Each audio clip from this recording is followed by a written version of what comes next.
औलाद की ख्वाहिश ने एक औरत को मां से दरिंदा बना दिया और निशाना था सिर्फ एक 3 साल बच्चा। क्या कोई औरत अपनी गोद हरी करने के लिए किसी दूसरी औरत की गोद उजाड़ सकती है? क्या औलाद की ख्वाहिश में कोई इतना अंधा हो सकता है कि किसी मासूम बच्चे को कुर्बानी के लिए मौत के हवाले कर दे? जादू टोने और तोहम परस्ती से जुड़ी हमारे मुआशरे की एक तल्ख सच्चाई ये कहानी नहीं, एक लर्जा खेज हकीकत है जो आपके रोंगटे खड़े कर देगी। ये वाकया खुद मेरे साथ पेश आया। मेरा नाम शाजिया है और मैं शादीशुदा हूँ। मेरे शौहर एक प्राइवेट फर्म में जॉब करते हैं। हमारा एक 3 साल का बेटा है जिसका नाम अजलान है। जिंदगी बहुत अच्छी गुजर रही थी। हमने कुछ जमा पूंजी और कुछ बैंक से कर्ज लेकर एक हाउसिंग सोसाइटी में घर बना लिया। सोसाइटी नई डेवलप हो रही थी, इसलिए वहाँ बहुत ज्यादा घर नहीं थे। हमारे घर के साथ ही एक घर बना हुआ था, लेकिन वो लोग इसमें शिफ्ट नहीं हुए थे। वो घर उन लोगों ने किराए के लिए छोड़ दिया था। मेरे पड़ोस में दाएं तरफ का मकान खाली पड़ा था और रुबीना इस मकान में किराएदार बनकर आई थी। रुबीना एक दिलचस्प औरत थी, लेकिन गुस्से की जरा तेज थी। मुझे खुशी हुई कि चलो कोई तो पड़ोसी आए और वीरान घर आबाद हुआ। बगैर पड़ोसियों के भी जीवन सूना सूना रहता है। हमसाए मां जाए यूं ही नहीं कहलाते। पड़ोसी अच्छे हों तो उनसे बड़ी ढांढस रहती है और बाल बच्चेदार हों तो रौनक दोगुनी हो जाती है। रुबीना बेऔलाद थी, मगर भांजे को गोद लेकर उसने औलाद की कमी पूरी कर ली थी। उसके भांजे का नाम हमजा था और वो मेरे अजलान का हम उम्र था। दोनों की उम्रें लगभग 3 बरस होंगी। तभी हमजा रोज हमारे घर आ जाता और दोनों बच्चे लॉन में खेलते रहते। बाज औकात बच्चों की वजह से पड़ोसियों से ज्यादा अनसियत हो जाती है, क्योंकि ये फरिश्ते बड़ों को आपस में मिलाते हैं। हमजा और अजलान में अक्सर खेल खेल में लड़ाई हो जाती, मगर थोड़ी देर बाद दोबारा घुल मिल जाते। तब मुझे यकीन होता कि बच्चों को फरिश्ता कहना बिल्कुल ठीक है। उस रोज भी गेंद पर लड़ाई हो गई। गेंद कहीं से उछलकर हमारे घर आकर गिरी थी। अजलान ने दौड़कर गेंद उठा ली। हमजा ने कहा, ये मेरी है।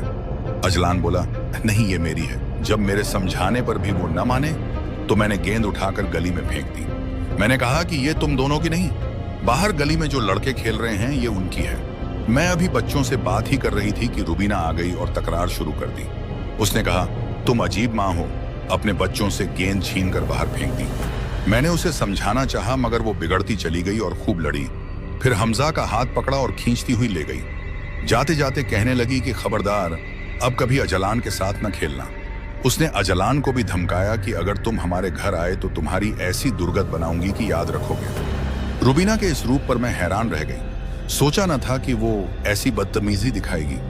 मैंने सोचा वक्ती गुस्सा है, 2-4 रोज में खुद ही ठंडा हो जाएगा। हफ्ता गुजरा, 15 रोज, 1 माह गुजर गया, मगर उसने हमजा को हमारे घर आने न दिया। आखिरकार मेरे शौहर उसके खाविंद के पास गए और कहा कि हम माफी मांगने आए हैं। बच्चों की बात पर हमसायों में ऐसा बुग़्ज़ो अनाद नहीं चलता। शौहर के समझाने से वो मान तो गई और दोबारा हमारे यहाँ आना जाना भी शुरू हो गया। मैं तो झगड़ा भूल गई, मगर उस औरत के दिल में जाने कैसा बैर पल रहा था। रुबीना ने भांजे को पाला था, मगर थी तो बेऔलाद, इसीलिए मैं उसका ज्यादा ख्याल रखती थी। वो इलाज करा कर थक चुकी थी और अब पीरों फकीरों के चक्कर लगाती थी। एक दिन एक मनहूस फकीरनी औरत उधर आन निकली और कहने लगी, खुदा करे तेरे बच्चे जिए। रुबीना के मुंह से निकला कि बच्चे होंगे तो जिएंगे ना। फकीरनी ने कहा, जरूर होंगे, मगर इसके लिए तुम्हें एक अमल करना पड़ेगा। रुबीना ने कहा, औलाद के लिए मैं कुछ भी करूंगी, तुम अमल बता दो। उस औरत ने कहा कि 3 बरस के पहलौठी के बच्चे की कुर्बानी करना होगी। उसने तरीका बताया कि बच्चे को रेल की पटरी पर लिटा देना। अगर बच्चा ट्रेन के नीचे आकर मारा गया तो समझ ले तेरी मुराद पूरी हो जाएगी। इस तरह तुझे अपने हाथों किसी मासूम का खून भी नहीं बहाना पड़ेगा। ये शैतानी शोशा छोड़कर वो फकीरनी चंद रुपए लेकर चलती बनी, मगर रुबीना के दिल में जहर डाल गई। अब रुबीना सोचने लगी कि बच्चा किधर से चुराया जाए। फिर उसका शैतानी जहन अजलान की तरफ गया। रात के वक्त जब मैं किचन में खाना बनाकर फारिग हुई तो अजलान का ख्याल आया। मुझे लगा कि वो हमजा के घर खेलने चला गया होगा। मैंने दीवार के पास जाकर आवाज दी, मगर जवाब न मिला। रुबीना को फोन किया तो उसने भी फोन न उठाया। मैं परेशान होकर उसके घर गई तो वहां ताला लगा था। अभी मैं शशोपंज में थी कि रुबीना सामने से आती दिखाई दी, लेकिन हमजा उसके साथ नहीं था। मुझे परेशान पाकर पूछने लगी कि क्यों परेशान खड़ी हो। मैंने कहा कि शाम से अजलान नहीं मिल रहा, सारा घर देख लिया है। वो कहने लगी, तुम हर वक्त किचन में लगी रहती हो, बच्चे पर ध्यान ही नहीं रखती, शायद गेट से बाहर निकल गया हो। मैंने कहा, वो तुम्हारे घर के सिवा कहीं नहीं जाता, मगर आज समझ में नहीं आ रहा वो कहाँ है। मेरे भाई लाहौर से आने वाले थे और मेरे शौहर उनको लेने स्टेशन गए थे। ट्रेन लेट थी, 11 बजने को थे। और मैं 8 बजे से अजलान को ढूंढ रही थी। अचानक मुझे याद आया और मैंने पूछा कि हमजा तुम्हारे साथ नहीं है? रुबीना बोली, मैं सुबह से बहन के घर गई थी, हमजा वहीं रुक गया है। मेरा दिल बंद होने लगा कि इसी वक्त हमारी गाड़ी गेट के सामने आकर रुकी। शौहर के साथ मेरे भाई और बाजुओं में अजलान भी था। वो गनूदगी में था। घर आकर उन्होंने बताया कि स्टेशन से कुछ आगे वीराने में किसी ने अजलान को रेल की पटरी पर फेंक दिया था। वो बेहोश था।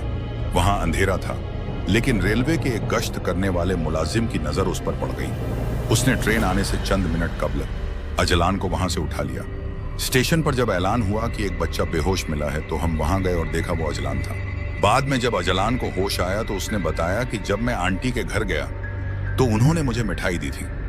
मिठाई खाते ही उसे नींद आ गई और उसके बाद उसे कुछ याद नहीं रहा। रुबीना ने सोचा था कि या तो बच्चा मर जाएगा या फिर हजूम में कहीं खो जाएगा। वो मर्दूद औरत अगले ही रोज घर छोड़कर चली गई और मकान भी खाली कर दिया। मगर मेरे दिल पर इस भयानक याद का जो दाग लगा है वो कभी न मिटने वाला है। खुदा का शुक्र है कि उसने मेरा अजलान मुझे जिंदा सलामत लौटा दिया। शायद हमारी कोई नेकी काम आ गई। ये वाकया हमें सिखाता है कि हसद और अंधा एतकाद इंसान को जानवर से भी बदतर बना देता है। औलाद अल्लाह की देन है, इसे किसी मासूम का लहू बहाकर हासिल नहीं किया जा सकता। हमेशा अपने बच्चों की हिफाजत खुद करें और किसी के हुस्न ए अखलाक पर आंखें बंद करके भरोसा न करें। अगर आपको यह कहानी अच्छी लगी हो तो इस वीडियो को लाइक करें और अपने प्यारों के साथ शेयर करें। मजीद सच्ची और दिलचस्प कहानियों के लिए हमारे चैनल को सब्सक्राइब करना न भूलें।